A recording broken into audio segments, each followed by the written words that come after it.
Fala nação, bem-vindos ao Meninas da Gávea em Pauta. Este é o canal onde você ficará por dentro de tudo o que acontece com o nosso futebol feminino do Mengão. Então você que está aqui pela primeira vez, eu sugiro que reveja em nosso canal, pois nós já fizemos o primeiro vídeo dessa sequência aqui, no qual falamos sobre o que BAP pensava, o que pensa, tanto ele quanto José Boto. Então assim, este é o segundo vídeo de uma sequência lógica. Sugiro que vocês assistam o primeiro. Neste vídeo, na sequência, iremos apresentar um vídeo que todos os créditos e direitos autorais são da Flamengo TV, onde Marcos Vinícius Freire, que é o diretor executivo de esportes olímpicos, deu uma entrevista ao MengoCast, o episódio 5, onde ele foi questionado sobre a questão do futebol feminino. Então fiquem com a resposta dele, observem com atenção, porque logo em seguida faremos comentários e iremos complementar com informações muito relevantes. Beleza. Agora um assunto importante também. Opa, qual? Futebol feminino. Opa! Porque quando fala futebol feminino, inclusive lá no meu Instagram, o pessoal fica: "Ei, fala do futebol feminino, tem que falar do futebol feminino." Verdade. Como é que vai ser o projeto futebol feminino agora? O futebol feminino, para mim, primeiro, não estava no meu plano. O meu plano foi assim: não fale de futebol no seu plano. Então não era nem masculino nem feminino. Sim. Depois que chegou o Boto, a gente fez essa redivisão e aí caiu para mim e eu falei: caramba, será que isso aí é um presente grego, né? Você fica sempre na dúvida, né? Porque eu não estava preparado para isso. Eu tive a grata surpresa do gerente de futebol feminino ser um dos melhores gestores que eu conheço no esporte brasileiro. Chama André Lacerda. Ele é muito preparado, ele é um mineiro, ele já esteve no Cruzeiro, já esteve no futebol masculino algumas vezes. E eu acho que ele dá uma tranquilidade para mim no que está sendo feito ali dentro. Tem uma metodologia, o Flamengo tem uma história nos últimos 4 anos de ele não queria ter base, então eles desenharam uma estrutura, né? Ele tem atleta de 14, 16, todo mundo jogando no adulto, mas é 14, 16, 18 para não perder, né? Quando aquelas saírem, ele ter sempre um jogo, então está bem estruturado isso. A princípio, vamos continuar sem ter, mas isso pode ser pensado para frente. Então, gente, esse é Marcos Vinícius Freire. Ele tem uma vasta experiência em esportes olímpicos, foi por muito tempo diretor executivo no Comitê de Esportes Olímpicos Brasileiros, né? Teve uma curta experiência ali no Fluminense como diretor executivo, mas nenhum contato com o futebol feminino, né? Ele menciona, inclusive, e passa a sensação de surpresa, ele não estava preparado para o feminino. Ele não se encaixa em momento algum no perfil que o próprio Boto direcionou, né? Em algumas entrevistas após Flá TV, inclusive na ESPN, quero dar os créditos aqui, mesmo fazendo apenas menção, a Mariana Pereira pergunta a ele sobre essa questão do futebol feminino, ele reitera o que respondeu na Flamengo TV anteriormente, que acha que o futebol feminino tem que estar nas mãos de alguém que entenda, e ele não é essa pessoa. Então, o Marcos, ele menciona essa questão aí. Marcos é alguém que não tem experiência, mas parece que está se movendo, né? Junto com o André Rocha, que ele faz menção. André Rocha, antes ele era um coordenador que ficava ali entre a base do feminino e o profissional. Faz um trabalho muito interessante na categoria de base do Flamengo. E ele foi promovido para gerente de futebol, ou seja, ele hoje é o homem forte. É quem entende de fato alguma coisa sobre o futebol feminino.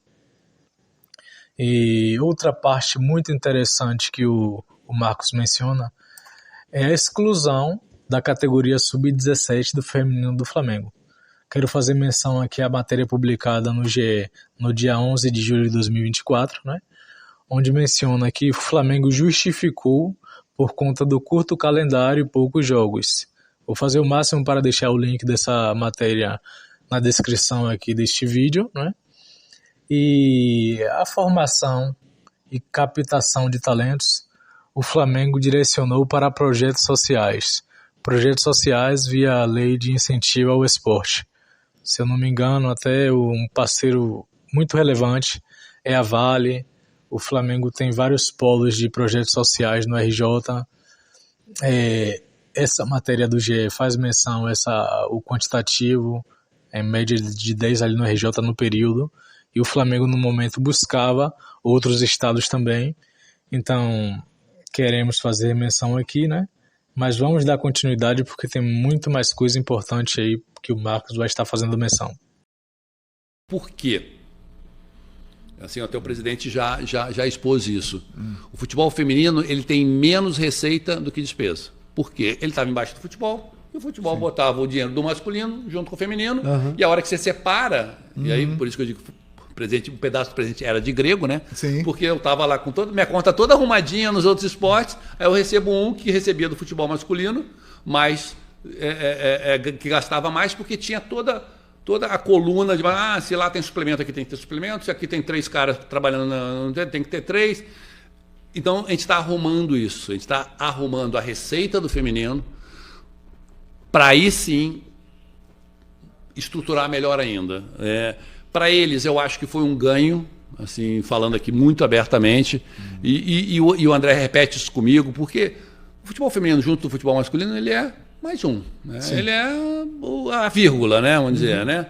Aqui não, aqui ele passou a ser estrela. Sim. Nós temos aqui o futebol feminino, o basquete masculino, o vôlei feminino, a ginástica feminina, o judô, assim, nós temos as estrelas, claro, não tem que desmerecer nenhum esporte, mas o futebol está na primeira linha. Todos com a sua vida. Cada um com a sua vida, mas está na primeira linha. Sim. Lá era uma vida...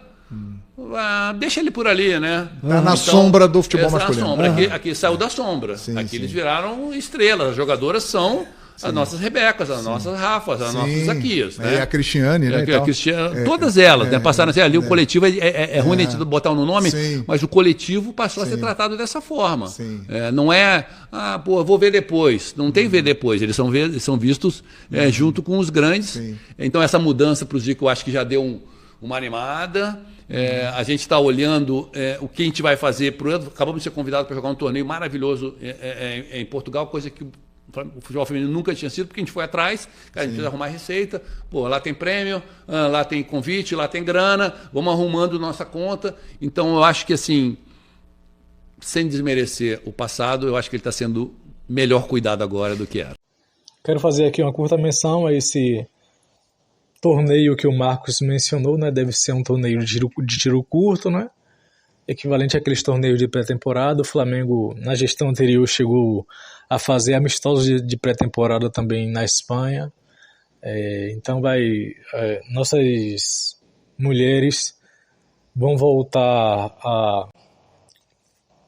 ao continente europeu para mostrar o nível técnico delas e, assim, estaremos na torcida para que seja um futebol bem jogado, seja um futebol vistoso, e que daqui até lá a gente consiga realmente, de fato, continuar tendo progresso a nível de Flamengo, né? Conto muito com a opinião de vocês nos comentários em tudo que foi mencionado até então, a forma como o Marcos reagiu a essa chegada do futebol feminino para ele, a exclusão da categoria do Sub-17, só estou recapitulando porque ele fez menção e deixou margem de abertura futura a essa exclusão, né? Talvez possa retornar ao clube, né? Mas hoje é por meio de captação em projetos sociais via lei de incentivo ao esporte, fazendo menção inclusive da Vale. Essa pasta aí de esportes olímpicos, ou se poderia ser uma pasta exclusiva. Tem a questão desse mini torneio aí, torneio de tiro curto que teremos em Portugal, mas vamos continuar aí assistindo mais um pouco do que falou Marcos e Vinícius Freire no MengoCast, episódio 5.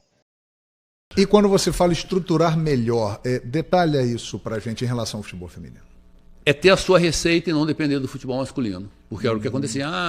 Assim, sobrou uniforme, dá uniforme aqui. Sobrou um aparelho de musculação, dá aqui. Não é isso que a gente está fazendo. A gente está dizendo o seguinte, eu preciso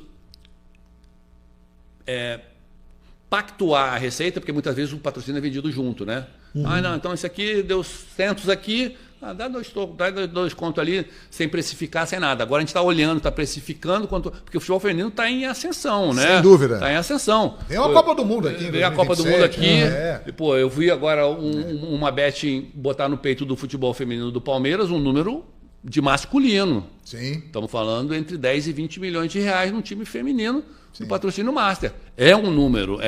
Então, a hora que a gente for chegando para esse tamanho, a gente vai poder escolher o que fazer e não depender do masculino como era antigamente. Então, a gente falou aqui do vôlei, da profissionalização, e está diretamente o sucesso atrelado ao investimento. Sim. Tal. E como vai ficar o futebol feminino na questão de investimento, do projeto, etc. Boa. o futebol feminino estava embaixo do futebol masculino, então era meio que um apêndice, e aí receita e despesa estava na mesma linha.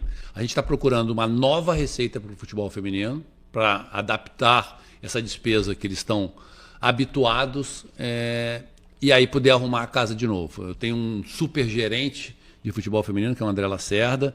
Ele está exatamente nesse momento desenhando isso para arrumar novos patrocinadores para que o futebol feminino esteja do tamanho que o Flamengo merece.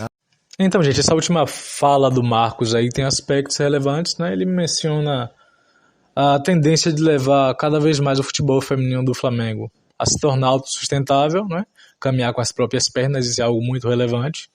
A própria não continuidade da parceria com a Marinha já direcionava para isto, né?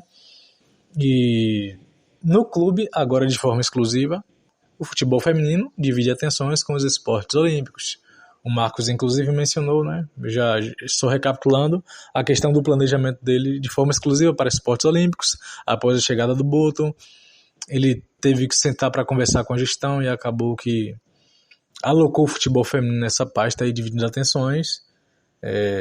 Entretanto, o próprio Marcos menciona que para ele é muito tranquilo, tendo o André Lacerda Rocha ao lado dele, ele confia muito. Inclusive, a gente já mencionou aqui o trabalho relevante que o André Rocha fez e vem fazendo na base do futebol feminino do Flamengo.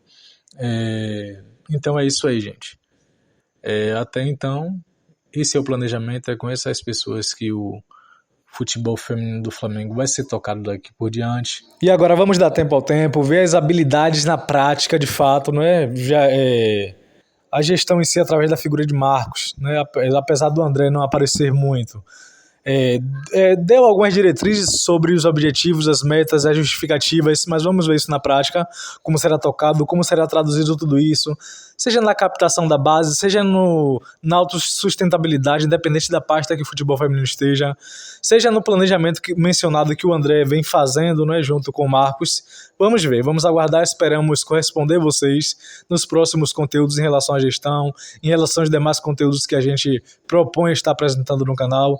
Contamos com a crítica construtiva de vocês, no like, na inscrição do canal, no nosso canal, nos comentários, e é isso aí. Agradecemos muito a audiência, contamos com vocês nos próximos vídeos e tenham certeza, assim como esse vídeo foi interessante, o próximo será mais ainda. Aguardem, até a próxima, saudações.